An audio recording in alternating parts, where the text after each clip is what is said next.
मैनपुरी से इस वक्त की बड़ी खबर से आपको रूबरू करा रहे हैं। मैनपुरी में पुलिस और बाइक सवार बदमाशों के बीच मुठभेड़ हुई है। एक बदमाश के पैर में गोली लगी है और घायल होने पर बाइक का संतुलन बिगड़ गया, जिससे बाइक गिरने के बाद पुलिस ने एक बदमाश को मौके पर ही दबोच लिया। एक बदमाश भाग जाने में सफल हुआ तो पुलिस ने घेराव कर उसे भी कड़ी मशक्कत के बाद भागे हुए बदमाश तेजपाल उर्फ कुंबो आरोपी को भी दबोचा। आपको बता दें कि पवन धीमर नाम का सातिर आरोपी पकड़ा गया है। 2 दिन पूर्व लाहौरीपुर गांव में एक वृद्ध हकीम सिंह की ईंट से कुचलकर हत्या कर दी थी। बदमाश के पास से एक तमंचा और मोटरसाइकिल बरामद हुई है। पकड़ा गया आरोपी पहले भी कर चुका है जनपद औरैया में एक हत्या। जनपद मैनपुरी के थाना बिछवा क्षेत्र के जिरोली दिलीपपुर मार्ग पर सुबह 8:15 पर मुठभेड़ हुई थी।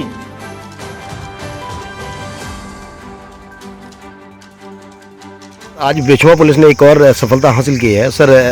मुठभेड़ के दौरान एक बदमाश को पकड़ा सर। पूरा मामला क्या है, किस में वांछित चल रहा था ये थाना बिछवा के लाहौरीपुरा गांव में 29/30 की रात को हाकिम सिंह की हत्या हुई थी। वृद्ध थे और अपनी परचून की दुकान के बाहर तख्ते पे सो रहे थे, तो इनको ईंटों से वार करके हत्या की गई थी, जिसमें 3 लोगों के नाम प्रकाश में आए थे, जो गांव के ही एक पवन कश्यप है, दूसरा कम्मो उर्फ तेजपाल है और तीसरा इनका एक साथी है कुलदीप, जो कुरावली थाना क्षेत्र का रहने वाला है।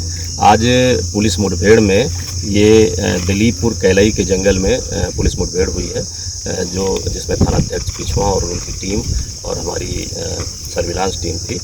चेकिंग के दौरान जब ये यहाँ पर 2 लोग आते हुए बिना नंबर की मोटरसाइकिल से दिखाई दिए तो उनको रोकने का प्रयास किए, तो उन्होंने पुलिस पार्टी पे फायरिंग की, जिसकी पुलिस ने फिर घेराबंदी की और उसमें सुरक्षार्थ ने आत्मरक्षा फायरिंग की, जिसमें एक के गोली लगी है पैर में पवन के, जिसको मौके पर गिरफ्तार किया गया है, और दूसरा इसको भागने में सफल हो गया था, लेकिन हमारी जो दूसरी टीम है वो लगी हुई थी और दूसरे को भी जो कुलदीप है कुरावली क्षेत्र का रहने वाला, उसको भी अभी गिरफ्तार कर लिया गया है।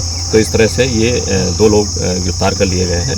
ये जो पवन है जिसके गोली लगी है, इसने पूछताछ पर पूरी घटना को बताया है कि किन कारणों से हाकिम सिंह की हत्या की थी। ये बताया कि जो इसके भाइयों से विवाद था, वो भाइयों के विवाद में अनावश्यक रूप से हाकिम सिंह हस्तक्षेप करते थे तथा भाइयों को भड़काते थे कि इसको यहाँ पर नहीं रखना है।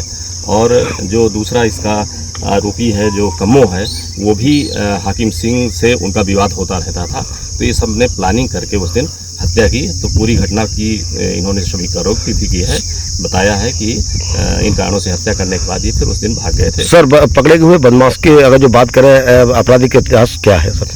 इससे जो गिरफ्तार हुआ है, जिसके पुलिस मुठभेड़ में गोली लगी है, ये इसका पवन का काफ़ी आपराधिक इतिहास है। इसने औरैया में हत्या की थी और वहाँ पर गैंगस्टर भी लगा था। यहाँ ये एटा जनपद में भी इसके मुकदमे चोरी वगैरह के हैं, जो वैगनार चोरी का था, ये दिल्ली जेल में भी रहा था। तो इसके संबंध में और जानकारियाँ की जा रही हैं कि और इस पर कितने मुकदमे हैं, कितना आपराधिक इतिहास है।